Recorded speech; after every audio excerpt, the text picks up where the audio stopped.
Research and Technology Implementation Office, and Interim Director of both the Strategic Planning and Performance Management Office and the Bridge Division. Impressive guy. He received a Bachelor of Science degree in Civil Engineering from A&M and a Master's degree in Engineering from UT. Wow, he's done both sides of the fence. He is also a graduate of the Governor's Executive Development Program. He's an adjunct instructor for the Texas A&M Engineering Extension Service and is developing his own speaking and facilitating business called Grow Lead Today. And lastly, he is an active member of the National Speakers Association, the Austin chapter, and the Maxwell Certified Leadership Team. Rick's goal is to run until he is 100. When he reaches 100, he'll come up with another goal. Please welcome Rick Collins as he shares with us building the career and life you want with care. C-A-R-E.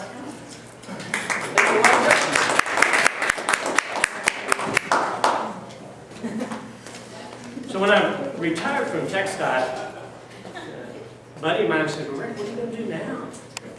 I said, I don't know, maybe I can speak. He looked at me, he said, Rick, engineers don't speak. And when they do, nobody listens.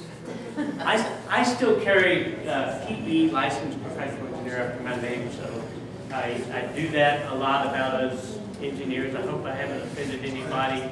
And if I have, I'm talking specifically about civil engineers, which is where my background is. Let's see what y'all are looking at there. Oh, we got the people that, so if your shadow's in there, y'all can kind of do the talking as we go through this. Brad, can we raise the... You know, throughout that career, I saw a lot of people, at times I might have been one, a lot of people that just showed up, they were going through the day, waiting for somebody or something, the system, the office, somebody to take care of them. And I believe that a lot of people perhaps sabotage their career a bit. They fell into this mode of, well, let's write about this and that or do this and that. So as I've done a lot of reflection on what I want to speak about, I'm actually debuting, this is the first time this presentation's ever been done, which is why I need my little handy notes here. So y'all forgive me for that and bear with me. So what are we going to talk about today? The title is Building the Career and Life You Want with Care. Building the life and career you want with care. You know, I was listening to the introductions, and many of you, not all of you of course, are looking for employment. And what I will tell you is you got this. You absolutely got this. You have all the ingredients you need to build the career and life that you want. You have everything you need. But there's a catch. I'll mention that catch here in just a bit. So what you will leave with today are some questions that I hope you'll ponder. We have like an hour.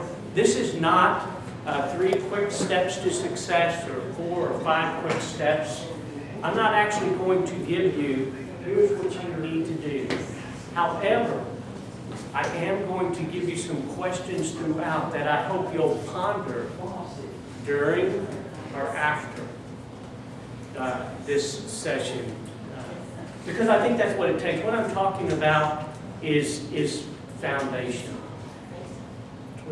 That's why I deliberately use the word build. This is foundational. You can build on this. Stop me at any point. I love questions. Just ask me questions I can answer. But I enjoy the discussion. Stop me at any point, maybe not mid-sentence, but I'm happy to. We'll land the plane on time. So at any point, the catch that I mentioned.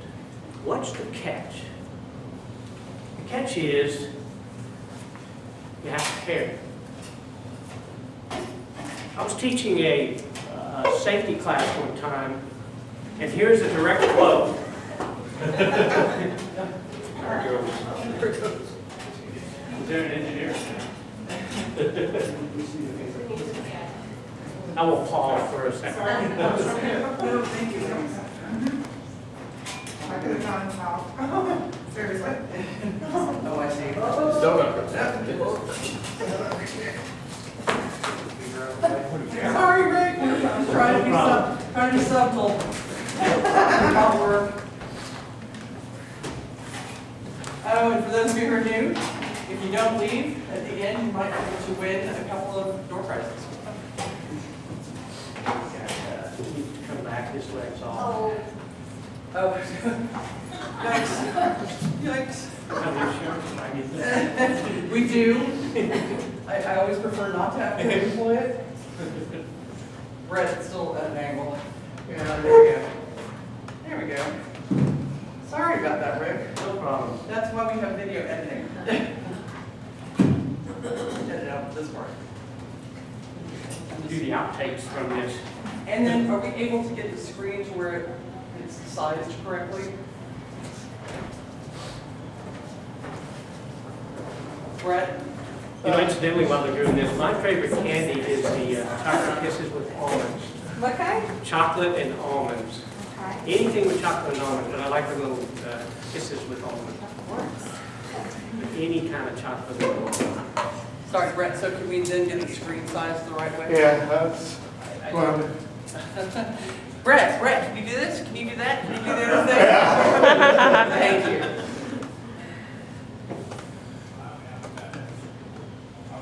that is bigger.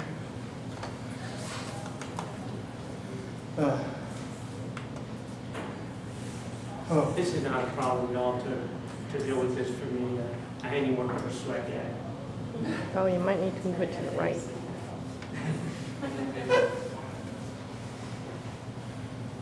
oh.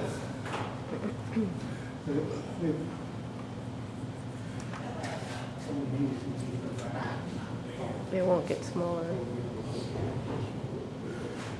If we can't do it, I'll, the slides don't have a lot of words. So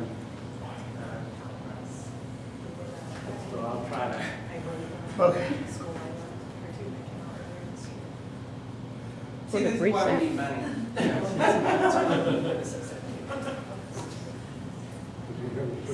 Well, thank you. No, I'm gonna keep going. I was teaching in a work zone safety class. Safety, keep that in mind.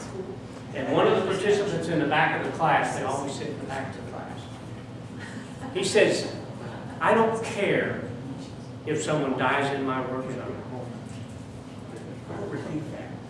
I don't care if someone dies in my work zone.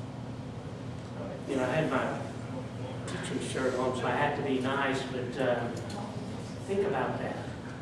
And I was teaching a class on safety.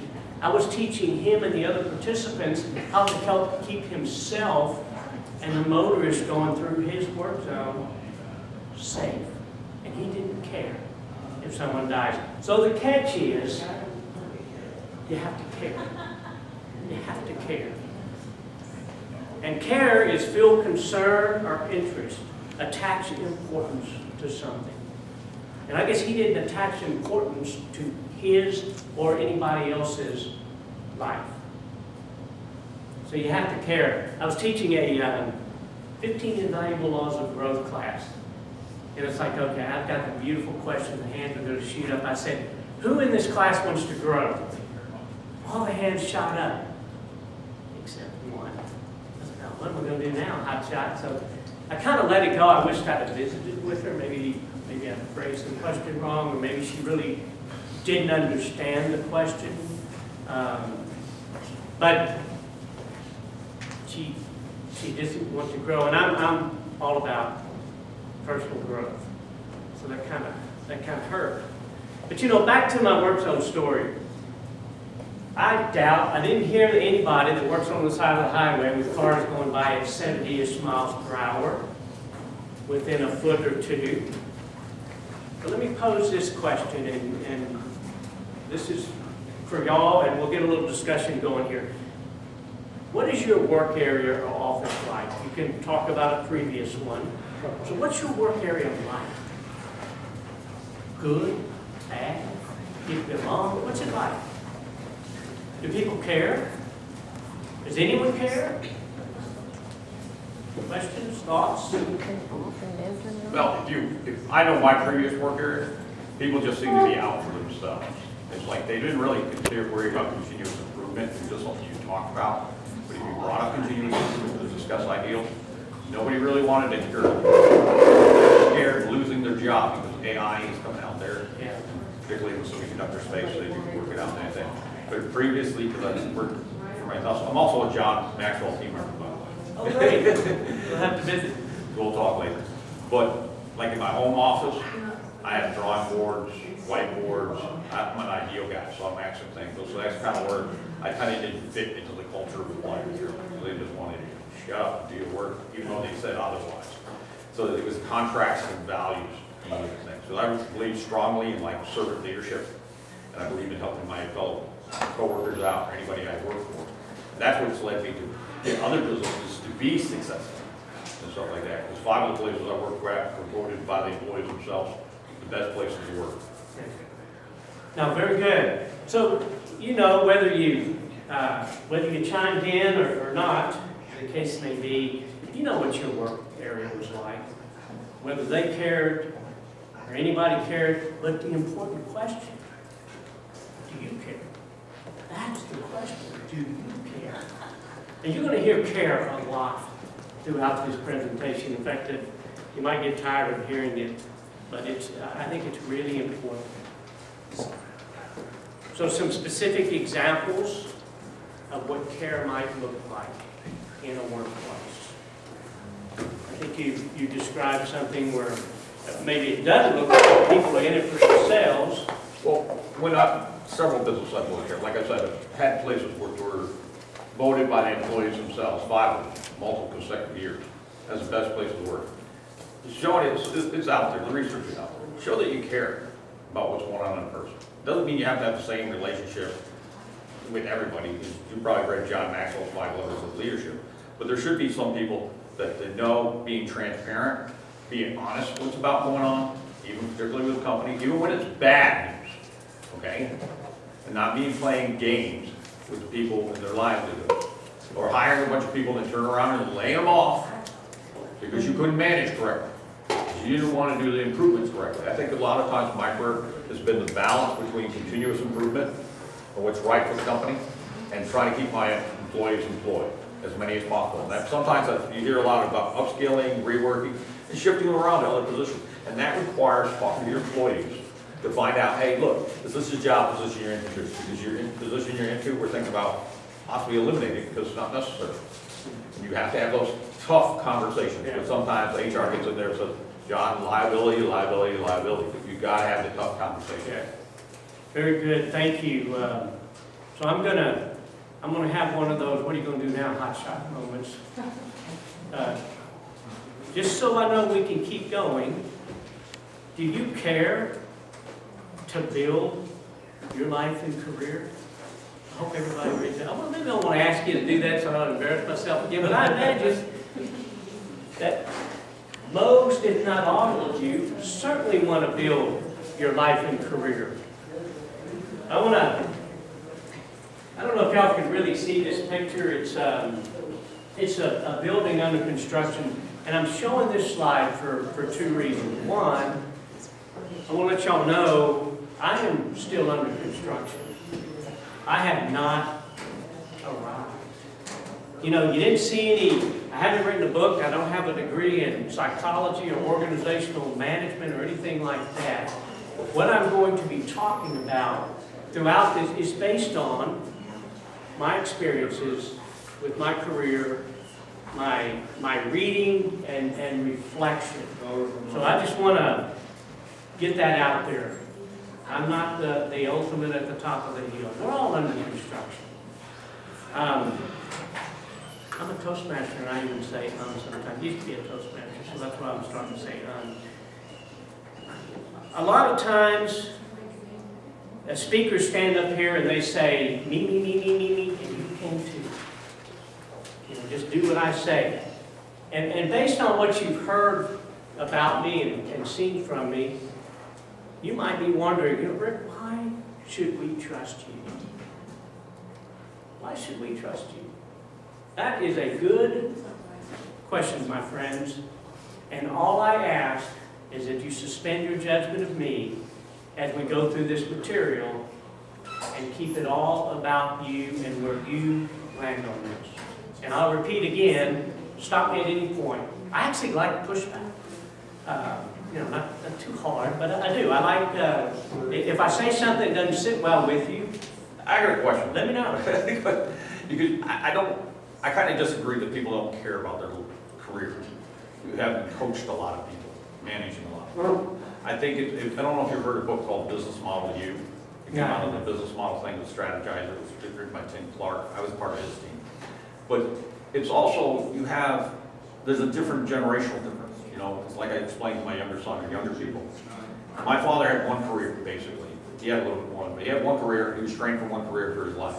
There's also people that go to college, get a 4-year degree, and thought they could coast for the next 34 years.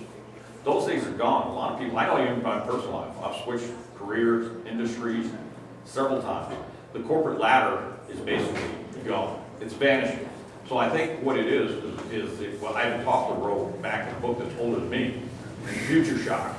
And he also followed up with a book called Power Shoot. So you have to look at those shifting things, that people are being forced. And I was watching the Wall Street Journal about AI coming into the marketplace. AI grows exponentially. So what's today, in another year, is going to be 4 or 10 times what that is. So jobs are changing rapidly. Even an old guy like me, who spent a career with one agency, and I completely agree with you. And that's the reason I'm approaching this as foundational. What I'm talking about today applies, I believe, to wherever you are in life, whatever you want to do in life. Be it changing careers, changing jobs, staying with the same place. It doesn't matter. I still believe that you need to care. So suspend that judgment and think through some of these things as we talk about them. The other reason I showed this slide, now you may not be able to tell what it is, but that is concrete. All of this is concrete through there. Now why do they use concrete for this building? And this isn't a rhetorical question. Strong. It's sturdy, durable. Why else?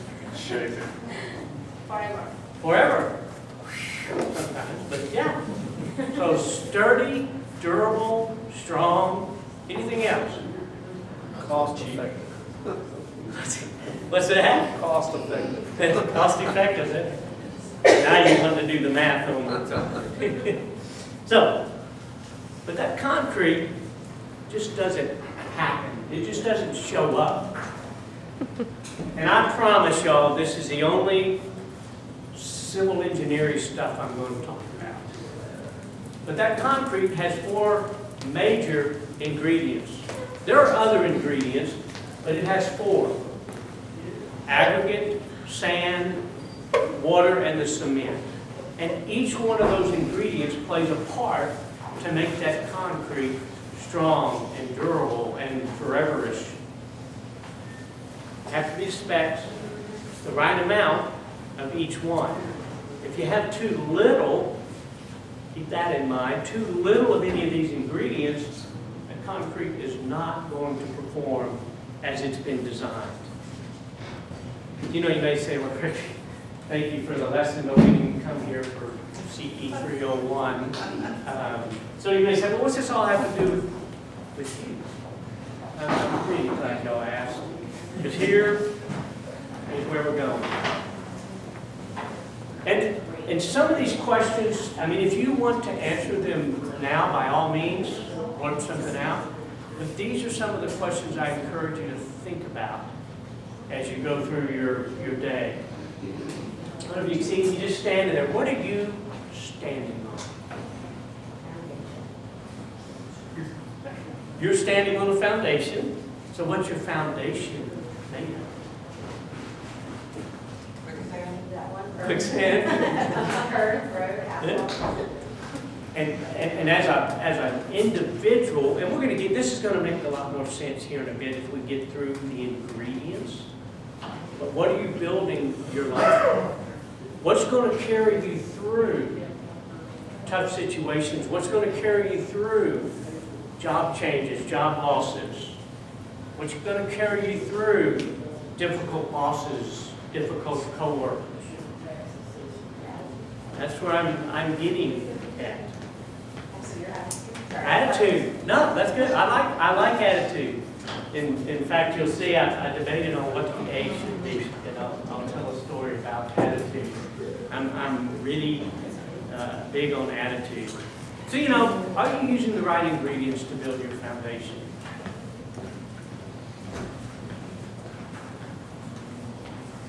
So, what you would see on the left side that you can't see, what are the major ingredients of your foundation? Just like concrete, your foundation needs something. Something that's going to keep you strong. Something that's going to carry you through those moments. Enough of each one, too. These ingredients, not enough of it, you're going to be a little cattywonk. Things might not go the way you want to. Does cattywonk a word? Yes. Okay, thank you. So, are y'all ready to talk about these ingredients now? I've already told you what they are, or you've heard in the intro. Pause. How are we doing so far, y'all? Everybody all right? Yes, sir. Do we need to catch folks up on anything? Talk about concrete a little more?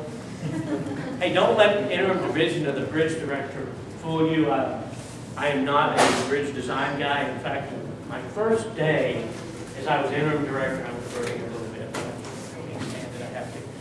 My first day as interim division of the director of the bridge division, I get a text. And the headline is Bridge Collapse. Not on my watch. I mean, here we go. And it turned out it was a construction. So it's a bridge they were demolishing, so it wasn't like, you know, the bridge on I-35 collapsed. So don't let that bridge design stuff fool you.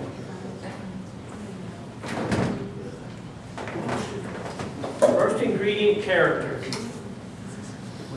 I was sitting in a small conference room, small table, 2 chairs. I was giving an employee a written reprimand. And on my side of the table, underneath the table, was a panic button. Behind the door was a security guard, just in case he was needed. He wasn't needed, but what brought us to that point? What brought us to sitting there? I would argue or suggest that what brought us there was lack of character. Lack of character on his part, because I think I can say this, he pissed everyone off, literally, including myself. He didn't follow rules, policies, procedures. As far as he was concerned, they didn't exist. And he certainly didn't care. Lack of character on my part. I didn't have the courage to address that situation when it should have been addressed earlier. And it got worse. So lack of character on both of our parts brought us into a conference room with a panic button. So character, the way someone thinks, feels, and acts. How is character important in the workplace? Do you have any specific examples of, I hate to frame it, good and bad, but do you have any examples, specific examples of good character or bad character in your workplace that you've experienced? Stacy's first thing you said, how does it affect the workplace? If you have one person who is constantly in a negative mindset, that can tend to spread, and everyone else starts thinking negatively. It just can, not a trickle-down effect, but it just spreads. And then the same thing, if you've got a leader who's super, or even a coworker, who's super energetic and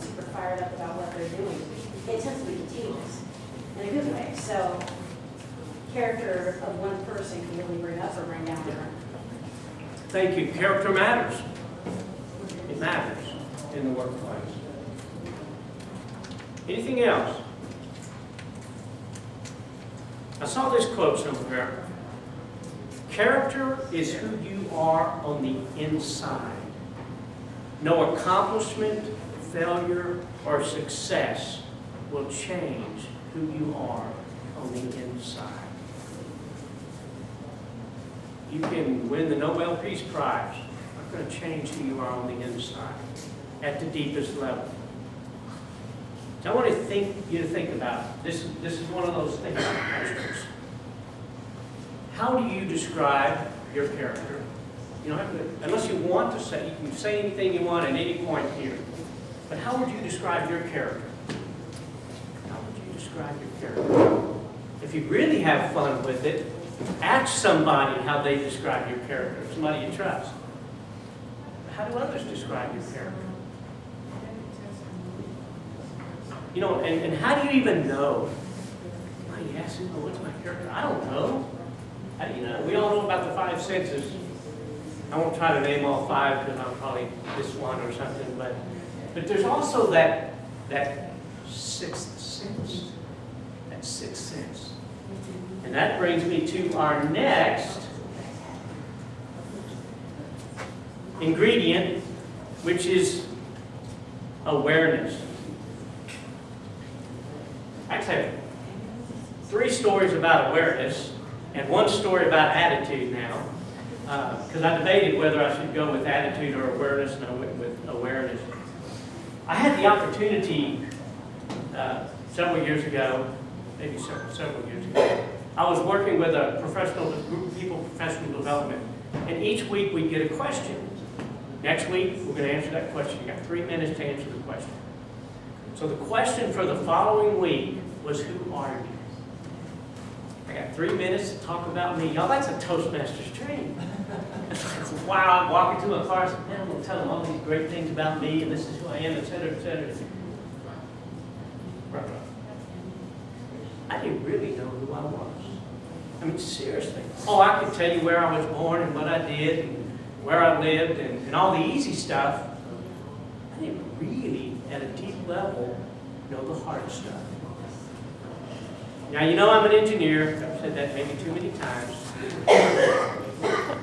You know, my background is in design and numbers, the hard stuff. But here's what I learned. The soft stuff, which is what we're talking about here, is the hard stuff. And when you take care of the hard stuff, everything else, it's easy. So yeah, we're talking about the soft stuff.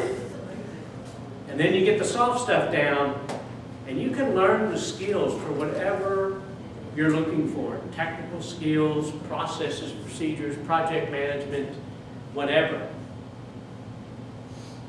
So I didn't know who I was. Awareness.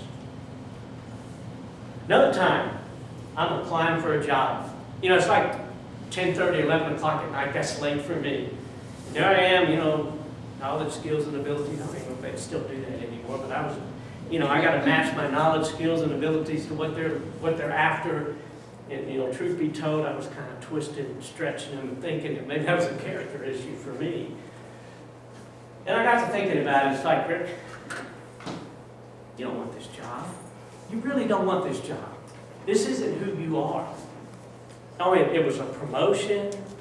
You know, I'm going to get a better office or more people or whatever. I didn't really want that job. And it took me going through that to figure out, no, I didn't want that job.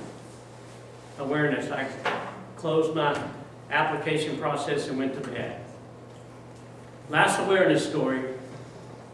When I was working, and I became a supervisor fairly early in my career at different levels.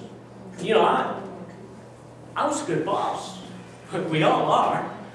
I mean, I did the management training, I read the books. I was a good boss.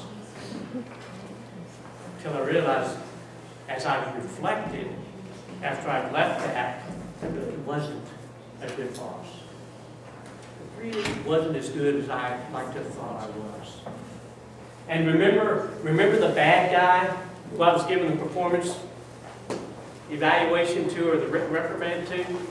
He was not aware that he left a trail of angry people behind him.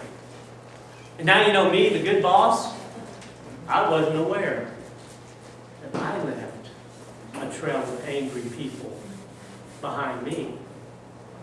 Awareness. Now the other A, this wasn't in my notes, but attitude. I debated on whether this should be attitude. And I'm going to give you a contrast in attitude. I was hiring an administrative assistant. And we had a pretty formal process that we have to go through and put numbers to everything. And I got to the interview process, I had two of them that were neck and neck. One individual, see, because some of them learn the process, you just talk nonstop and you're going to hit all the keywords eventually, which is what she did. So she came out slightly on top. Had another individual, didn't talk near as much, but my gut told me this is an individual that would fit within this group. So now I can say this, I looked at those numbers. The one that talked all the time was 5 points ahead. I went with the one that my gut told me to. And here's an example of attitude. I think this was so clear to me. Of course, I called the one who got the job, talked to her first. But I want to tell you how the one who didn't get the job reacted. I called her, it was a Monday morning. Good morning, this is Rick, how are you doing? It's Monday. She didn't know what kind of Monday it was going to be because I was about to tell her she didn't get the job. When I talked to the individual that did get the job, hi, how are you doing? Do you want the job? Yes. And I said, remember now we're moving offices. Her response, how exciting. I can almost still feel the difference between those two individuals. And a postscript to that story, that was her first job when she was starting to do well in the organization. You can call being an administrative assistant with someone like me doing well, but she worked her way up, and I talked to her just last week because we're keeping up with each other. She is going back to the office that I was responsible for, and she's going back in a supervisory position, responsible for all the programming and contracting activities. She's almost my hero. Attitude. Attitude. But are you aware of your attitude? Another quote. I probably should be up a slide, y'all. This is a definition of awareness. But I love this quote. You do not know how to act because you do not know who you are. When you know who you are, when you are aware of who you are, you may know how to act. But you have to care to be aware. You have to care about your character as well. So here's some questions, and these are, the coaching industry will probably always ask one of these questions. Who are you? Question I struggle with. Who are you? What are your values? What do you want? That's another question. Well, I'd love to have a place at the beach, something like that. But what do you want? What do you want out of your job? What do you want out of your career? What do you want out of your life? It's a more difficult question than it comes across. The last question, how do you impact others? Are you aware of that? When you walk in the room, are people smiling, happy to see you? Or are they doing this? How do you impact others? What's your impact in the office? Are you a positive impact? Are you more of a negative impact? Those are questions. All right, we've been going through all this kind of mystic, Zen-like, yoga-like, New Age awareness stuff. What's it going to do for you? What's knowing or looking into your character and your awareness going to do for you? Well, if knowledge is power, and awareness is knowledge, then awareness is power. Power in the sense of your empowerment. Your empowerment. So this can do something for you. But you know, we can't sit around cross-legged all day with our hands on our knees, you know, thinking about character and thinking about awareness and just going to get there. Because you got things to do. The boss is going to come by and say, what the heck are they doing? So you've got to apply this. And this is what I hope you do. When you get out of here, you think about your, you know, I don't want anybody to lose sleep. But I hope you lose sleep over thinking about your character and your awareness. I think it's that important. But, you know, you got to get past the inner work. You got things to do. You got to deal with real people, real stuff. Where does that lead us to? This is rapport. This is rapport. When I was in charge of one group, and this is unfortunate, all these stories are true, and they really haven't been embellished at all. I would walk into the conference room for our staff meetings, and I am not kidding you, the tension in that room was just, the cliche, you cut it with a knife, a lot of truth to that in this room. I inherited the group, I'm not making any excuses, but there were people, they did not like each other. They did not, in fact, they were actively doing things to sabotage the other person. There were divisions and there were factions within that group. Toughest group I've ever dealt with. I ended up changing a lot of things, let 2 people go on the same day in an effort to fix that, but a lot of those people were not there at a foundational level. They had not thought about or even wanted to think about their character or awareness, much less rapport. I love the word rapport. A close and harmonious relationship with the people or groups concerned where they understand each other's feelings or ideas and they communicate well. I hope, I won't put y'all through the raising the hand exercise. I hope you all can see where rapport can be critical. Relationships, you gotta, unless you're zooming, and even then you gotta look at it in a little square. But you need relationships with people. I am a classic introvert. Classic. So I don't do relationships. People. Well, I'm here to tell me and you, it's all about relationships, folks. It's all about relationships. And understanding each other and communicating well. So, you know, just to give you a sense on a relationship, very easy, hopefully you can all feel this. How do you feel when you're angry with somebody at work? What does that do to your day? You go home and kick the dog or let the cat scratch you or whatever at the end of the day because you're angry. What about if you're in a situation where everybody's getting along, you feel good? You go home, walk the dog, give the dog a treat, and whatever the cat lets you do. I'm a dog person, nothing against cats, but so, you know, if you feel like I think you will and hope you will, then you understand the power of relationships. But guess what? You have to care. You have to care about those relationships. You know, sometimes we go through the day, I've done this more times than I can count. Oh, with that person. Why don't they get this? I mean, no effort to understand where they're coming from. There may be a reason. Stephen Covey's landmark book, 7 Habits of Highly Effective People. Habit number 5 is seek first to understand. Don't make any assumptions. Don't make any assumptions. Try to understand. You have to care about understanding as well. You know, okay, back to the conference room.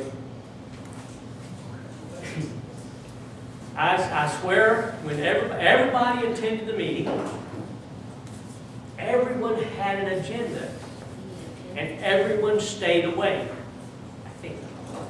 And everyone left that meeting with a different idea of what we said. Y'all ever experience that? Well, that's not what we decided. That is not. My gosh. Thought I did everything right. Communication. You know, has your office or places you've worked had communication problems? More importantly, because I'm going to keep bringing this back to you and me, I'm part of us. Do you have a communication problem? Do you care to communicate? Communication is hard. It takes effort. You have to care to communicate. You can't assume, well, they knew what I was. My wife and I talk about communication all the time. But you know, each one of these topics, relationships, understanding, and communication, I mean, there's books written about each of these topics. You can spend as much time as you want studying these, experiencing it. But you got things to do. You don't have time to read all this stuff, do you? You don't have to. I've got some questions for you. Just ask yourself, how do you treat others? Do you treat others the way you want to be treated? Do you try to understand your coworkers? And how clear is your communication? Do you listen more than you talk? I'm not doing a very good job of that right now. So y'all chime in whenever. Sometimes I get tired of hearing myself talk, but do you care? Rapport. You know, all of this seems to take a lot of effort, which brings us to the final ingredients. I have an effort story. I probably have a few stories. I got a call from my boss's admin. John wants to have lunch with you. He'll come over. What do you want to eat? I ordered a ham and cheese sandwich and sour cream and onion and chips. So they get there, he and his admin, and we went into the conference room. What is it with me in the dadgum conference room? Some of the worst times in my life were in a conference room. Some very good times were in a conference room too.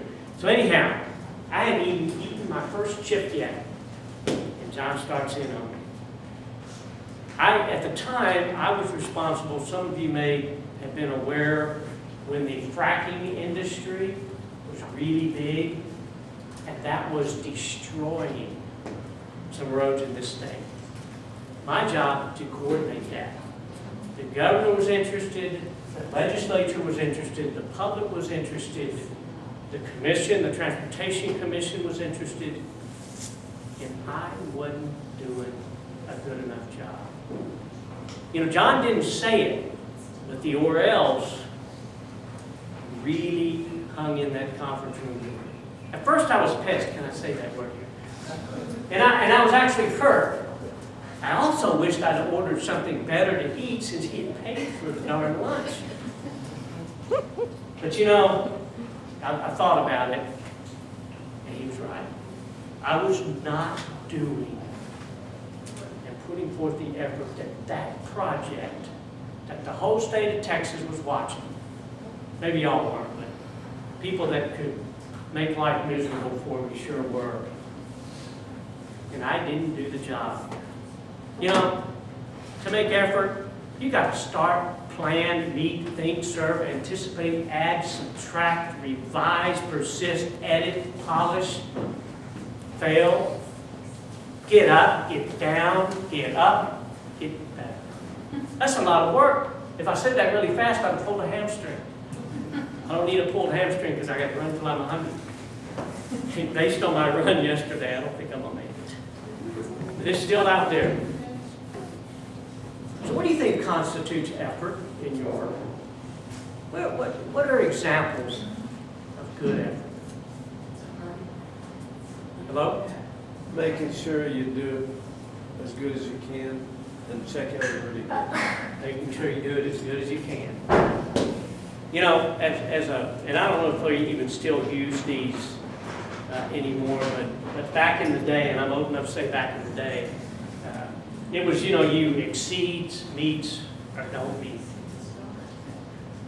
Everybody walked into their performance evaluation thinking they exceeded expectations. In their mind, I exceeded expectations.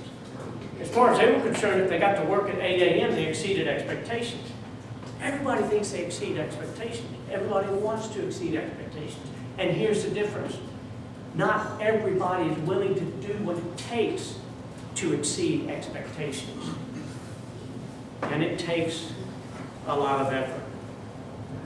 So just one question on this one.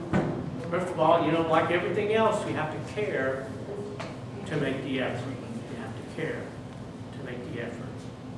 A question for you to consider: what is your effort level? You got to be honest with yourself. Go back to character. The character, the C in care. And a hard work on the effort. So here we are.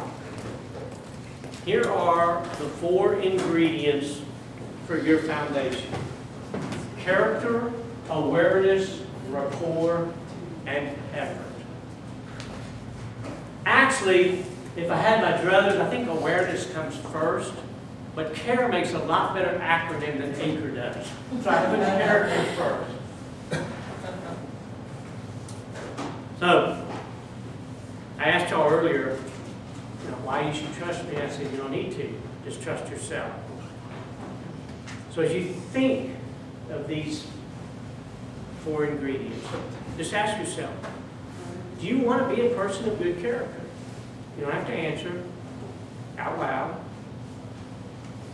Do you want to know yourself and others better? Do you want to have good relationships, understand others, and communicate well? And do you want to be valued and known as a hard worker? Do you care? That boils down to, do you care? Thoughts, comments? I have one more slide, and then I'm done. But any thoughts, comments, or questions, or anything I've said, push back, whatever. I kind of think character is not just who you are when you're with other people, but it's who you are with yourself. Absolutely. Who you are with yourself. Because I can stand up in front of y'all and say, well, you know, he seems like a pretty nice guy, when actually I'm an SOB right down to the letter to myself. So I think that's good. And I am convinced, you can't convince me otherwise unless you show me some PhD study, I'm convinced you know your character. Anything else? I would think that this could be a wonderful thing to look back on, to understand where you are now and realize where you could go with this. Yeah. Yeah. Where you are, where you were, where you can go. And and I like that. We gotta, I think, I still do. I have this gap between where I am and where I want to be. I think it'll always be there. I will never cross that gap. But if you don't know where you want to go, how are you going to get there? If you don't know what it takes to close that gap, how are you going to close the gap? And I'm going to repeat again, you know, this is foundational. And just to use myself as the example, I could go through and learn all this care and try to apply it, but I still need to take the technical classes to be a civil engineer, for example. It's foundation. But I'll be a better civil engineer if I care. And you'll feel much more comfortable driving over the bridges if I designed them knowing I care. As a traffic engineer, incidentally, so, yes, ma'am. When you mentioned being a bad manager, what helped you be aware of that, and then how did you get to, what did you do to alleviate Okay, good question. I said I was a bad manager. I thought I was, and probably a little hard on myself.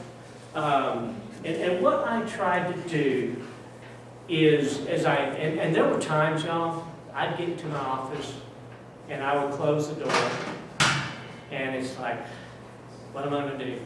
And I had a bookshelf full of books. I would pull out a book that would inspire me about leadership or personal growth, and I would try to apply that. Being really honest with you, I didn't really realize this until I had retired. I was like, wow. You kept trying, but you could have done so many things so much better. And I know that. I could have done a lot better, whatever that means,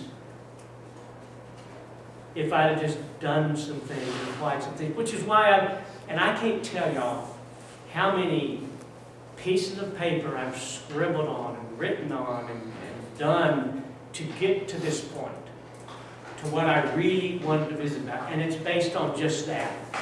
It's based to a certain extent on regrets, a lot of regrets. That's why I want to try to get this message out there to people. And wherever you are. Because I'm running until I'm 100, so I still got time to catch up on this stuff. I'm always doing this. But that's me.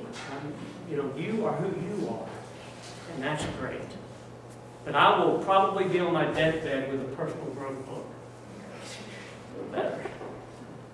But great question. Thank you. I don't know that I answered it very well, but if you become aware earlier and you apply and ask and learn and find a mentor, that's a good boss.